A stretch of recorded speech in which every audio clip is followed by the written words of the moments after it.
And should child benefit be extended to more than 2 kids? 0207 862 2222 is that number again to give us a ring with your thoughts on this one. Labour leader Sir Keir Starmer is facing pressure to scrap the 2-child benefit cap. This comes after new research reveals that 250,000 more children will be hit by the policy over the next year alone. Now, the 2-child benefit cap prevents parents from claiming universal credit on more than 2 children. The cap was first introduced by the Conservatives in 2017. But should the benefit extend to more than 2 kids, Henry? I think it should. I mean, why was this policy brought in by George Osborne? It was on the tail end of austerity. And I suppose it was aimed at making parents pay for their children instead of expecting those people who are not related to them to pay for their children. But look at the results. I mean, if, as a result of this policy, increasing numbers of children are living in relative or absolute poverty, well, I mean, that's a shame on the country, isn't it? And this is happening at a time when birth rates across Western Europe, including this country, are falling. I mean, ever since 2010, and austerity started, the birth rate has been falling. It's now 1.49 children per woman. But isn't that needs then 2.2 to replace the population. But isn't that then proving the Conservatives' theory that actually what they're looking at is stopping low-income families from having more children? Because the reason that we're getting an increase in the number of children falling into poverty and a decrease in the birth rate is because lower income families are having more children, and therefore the number of families needing this cap to be scrapped is increasing. Well, they could claim that, but what is the impact on the children?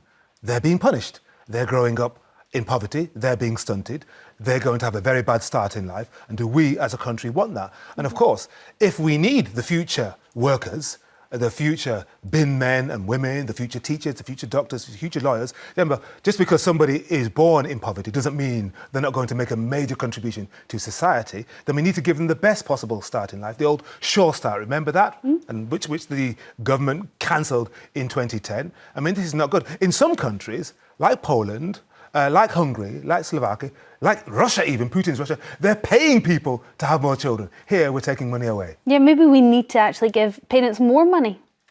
No, we don't, Storm. If you can't afford to have more children, then don't have them. You have to look at your finances. Look, I could want this wonderful car or holiday. You can't afford it. You have to be financially wise. You can't rely on others. And can I say, it is horrific that there is child poverty anyway in this country. It absolutely disgusts me because we overpay financially through fraud and error. It's amounted to 9.7 billion in this country that shouldn't have been paid out, and that could be going to child poverty. So there's lots that needs to be looked at. When you say that could be going to child poverty, what do you mean? If you're not going to give the money to the parents, where are you giving that money? I'm saying they have to look at the system itself. It's not right because look, the expenditure. But I hear what you're saying. They're overpaying people that don't need it or shouldn't be getting it, and they're underpaying people that should, which is an acknowledgement that there are children in poverty and they need the money. Well, how are you going to get that money to the children if you don't want to lift the cap? But what I'm trying to say, Storm, is that we cannot lift the cap. We cannot be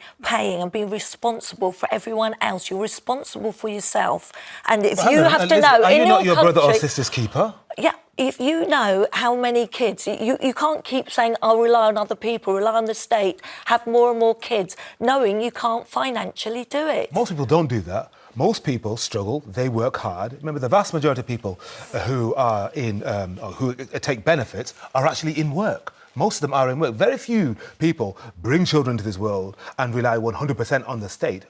It's a combination of the two, which is why we have the working families tax credit and all the ancillary benefits. But in the end, my point to you, Lizzie, and to those people who think that way, is those children did not ask to be brought into this world. We are supposed to be our brother and sister's keeper. Let's pool the national resource and help those people who need it. Okay, the counter argument to that would be that if you've got parents that have fallen on hard times, that life has happened and they found themselves in a situation where they're struggling to pay for their kids, the children shouldn't be punished. Yeah. But maybe the state then takes it onto themselves to make sure that the children are provided free school meals, and that's where the money goes, or on childcare and all the other things that make it very hard to parent in this country. Is that because you want to bypass the parent and don't trust them? This is what I'm saying. That's a way of getting stuff to a child that they need directly. Define poverty. Define poverty. Okay, so to define there are lots poverty, of definitions of poverty, there of is course. it's the income which is under 60% of the modern house after housing costs. Right, so that, Well, there's relative poverty and absolute poverty, isn't there? and There's two child different types. benefit spending is already at 12.5 billion. Okay, we have to be responsible as people. If you know we can't afford to have more children, that is your But responsibility. as we've just said, there are deaths, breakups, job losses, illnesses, things happen that you can't account for when you start out and having a family. You have all these dreams and sometimes they don't pan out. What happens in those circumstances? Yes, there are. These things do happen. It's called life. We you know, but I'm afraid we cannot be responsible for everyone else. If you know you're wanting to have suddenly like 3 or 4 children, knowing you can't afford it, you have to take responsibility and say, you know what, we can't as a family afford this, Well, and we not have to be think about relying things- on the state. But, I just said we've got 12.5 billion, Sure. and the amount that is actually not being, you know, the fraudulent side of things, where people have been giving benefits unduly, needs to be looked at as well, which is a huge amount. Okay. But we've got to think about this on a national scale because you or I think we are Generation X. The baby boomers, okay, they're retiring now.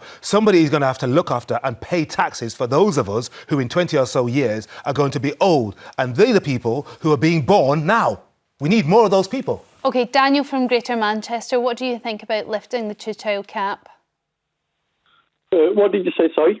What's your views on the topic, Daniel?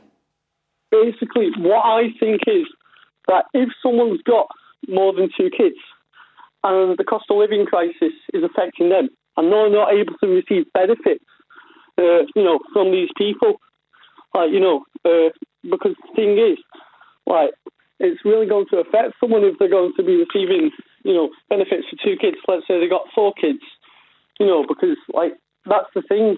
Like, they need to receive the benefits for every single child. So you think that they should lift it then for all children, even if you have 10 children, you should get 100%. child benefit and universal credit benefits Yeah, for especially that? because, like, it's definitely going to be affecting the working class. Like, that's one of the things. So, I mean, it will definitely affect lower income families more than it does anybody else in society. Do we not have to take that into consideration, We do, Lizzie? but we have to have Yeah, of course we do. we have to have responsibility. What? So you let a family that you know that can't afford it go on to have 8 or more children when you know that you can't. There are Maybe very they few could families afford have it 8 when they children. had No, children. but I'm just saying, as Daniel was just saying, you know, where does it end? You have to look at your own financial situation and think, you know what, as a responsible adults, I can't afford to have this many more children because we can't financially do it. And you have to be real. You can't just expect not need the to state provide- and everyone else to pay. Do we not need to provide some sort of incentive if we want to increase the birth rate in this country, though? And maybe this would be the way. Well, no, that's not the wrong way for the state to pay for everyone else's child. That's not the right way. Think about the reasons why our birth rate is plummeting. Think about the reasons why birth rates are plummeting across the Western world, including in Japan and Korea, where it's 0.78. So not even a full child per woman. It's partly because of education of women and girls. Of course, people delay child rearing, but it's also cost. And it's lifestyle. It's about work-life balance. And if this continues, okay, yes, so population bold, we're at 67 million, we'll get to 70, 77, and then it'll start falling back. But it's also and that many women are much- we'll be begging people to come into this country as migrants and please look after But us. Henry, there's a lot of women I know that don't want to have children. They've got That's fine, careers. They're yes. ambitious. And a lot of people, they, you know, as we say, But the at some high point in cost the of living, future- at some can't point in the afford future, it. they will need care. But you Who's gonna do cannot it? just say, "Oh, I'm going to have children. I'm not going to look at the bank balance and if we can afford it," because we're just going to rely But on you're the making state. an assumption. Please do call if you're finding yourself in a situation where you are affected by this cap and actually would benefit greatly if the cap was lifted.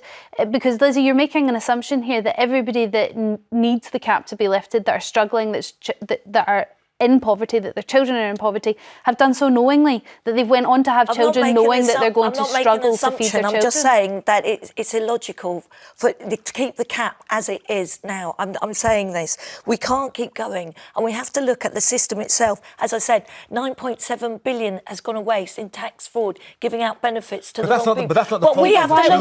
Why it's punish not the the fault of the children? children, but this needs to be looked at. This is a point. But this isn't And- child benefit. You're confusing. You're conflating two things. things here. You're talking about tax fraud, fine, but that isn't child benefit fraud. No, I'm just saying so it's not that the we child's have to fault. look at where our taxes are going. We can't keep going. We cannot be responsible for everyone else's children. And I'm thinking we can't keep going on. Like Daniel said, when does it stop? Okay, Stevie, from Essex, what's your view when it comes to the 2-child cap? I actually think the child cap needs to stay in place. Okay. I see, obviously, in the criteria of like the generation that are having children, and we're such a charitable country.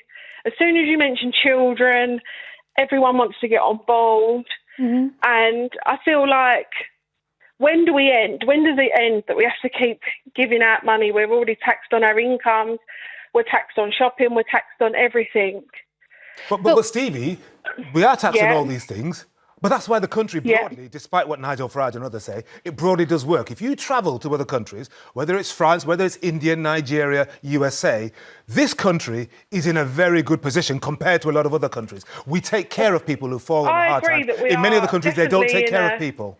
But where does it stop? I do agree that we are in a good place, but could we be in a better place? We have got a lot of people struggling. Stevie, just on that point there, so we've got a lot of people struggling, we've got a lot of children living in poverty, we've got a lot of children struggling. The thing is, how do we help them? And I have one child. I know I can only physically afford one child. I want to give him the best life, the best start. I had a fantastic childhood. My mum wasn't rich, do you know what I mean? But we wasn't poor, but we had a great life, and I don't want my child to go through that. I want him to have a fantastic life. Do you know what I mean? I want him to explore. Of course, Stevie, but let's paint a picture where you've got one child, you know you can afford that one child. Let's say that there was no child benefit, there was no universal credit, and you fall in hard times and you can no longer afford to feed your child and have the life that you want to with your child that you thought you were going to have. Don't you think the state has some sort of role in making sure that your child is at least fed and warm? I mean, don't get me, like I said, our country is very, very charitable. So when things happen and when things go wrong, like for instance COVID, we all jumped on, we all did everything we could. We are this charitable country that help. But it's like, how long do we keep paying out for extra children? Because there's so many people that are fraud in the system that we don't.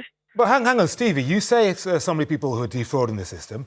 How many people? 9.7 billion. Who are these people? Who are these people? It's facts. There is a lot of people that are doing wrong. I'm not. Look, at the end of the day, that's up to everyone else. But I just think there comes a time where we need to go back to the base and actually look into all these situations, what we're paying our taxes into, how does it work. Certain countries obviously put a child ban, didn't they? So don't have any more children. Yeah, that was Stevie. That was China. That was China. And you know what they're saying, Stevie? They're saying, please, please, please have more children. Please have 3. And the Chinese people are saying, no, we've had enough. We're not having any children. Henry, Stevie's being responsible. That's what I'm saying. Yeah. As a mother, as a parent, she's being responsible. Sure she wants the best for her child. And she knows having more children, she won't have the best life for her children. And props she's to being Stevie. responsible and not wanting to have, rely on the state. I think Stevie should be absolutely. I know, but there are young children who, for no fault of their own, are living in a difficult situation. And as I said, there should not be child poverty in this country. Good. That means you agree with me. No, I don't agree with you, because the amount of that is going wasted on fraud, which Stevie has said. All right, 9.7 billion. The children not committing fraud. Stevie is being a responsible Thank you very much parent. for your call. We're going to move on. Rob from Cumbria, what do you think? A lot of people in support of keeping the cap for 2 children. I think it's a wicked policy. I think it basically punishes children. Children aren't born into big families, and I can understand some people will say that you shouldn't have children if you can't afford them, which, some people will get behind that, but you've got to look beyond that. And this is punishing children. It's keeping more children in poverty. I grew up in an underprivileged house, and I wouldn't have liked to imagine what would happen if this cap would have been brought in. My mother brought us up basically on her own. So I think this is just a wicked. When people do say, don't have kids if you can't afford them, I can understand why people might get that view, but this punishes children. It doesn't punish the parents who've had the... Rob, I hear what you're saying, but if we're taking Lizzie's view here that people are having children and making bad decisions because they're having children and they can't afford them, then why are we giving people that are making bad decisions even more money? Well, surely there would be better ways of supporting these children. Well, it's a society. We need more children being born, so we have to support families having more children. That's an economic thing. It doesn't matter how you look at it. You need more people born for our workforce to pay our taxes for our future retirement.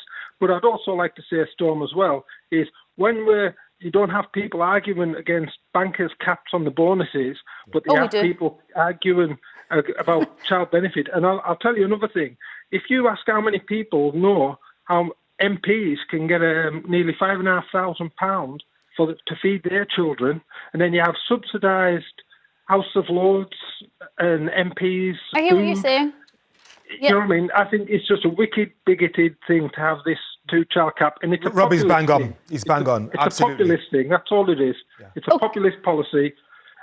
Kick the needy, kick the people who are down. That's basically what it is. Okay, Rob, but do you think that lifting the cap will potentially encourage people that can't afford to have children, that maybe shouldn't have a child, to have one, to have 4? The people who can't afford to have children, Storm, aren't going to stop having them just because of this. People who probably need a bit more support in society, you know what I mean? People who used to do the old industrial jobs, the big families, this was a lifeline to them. The workers, you know what I mean, the working class need this. It isn't just people as well. People who are unemployed and benefit who rely on this benefit. There's middle class. Oh, there's working people, absolutely. I mean, child benefit, when we're talking about the money given for each child benefit is given to anyone. Everyone can access child benefit. You just have to start paying it back, I think, after £50,000 now. That's been reduced recently. Rob, thank you very much for your call. Jacqueline from Glasgow, what's your view when it comes to this 2-child cap? Well, I do believe that there shouldn't be child poverty in this country. The reason for that is bad parents.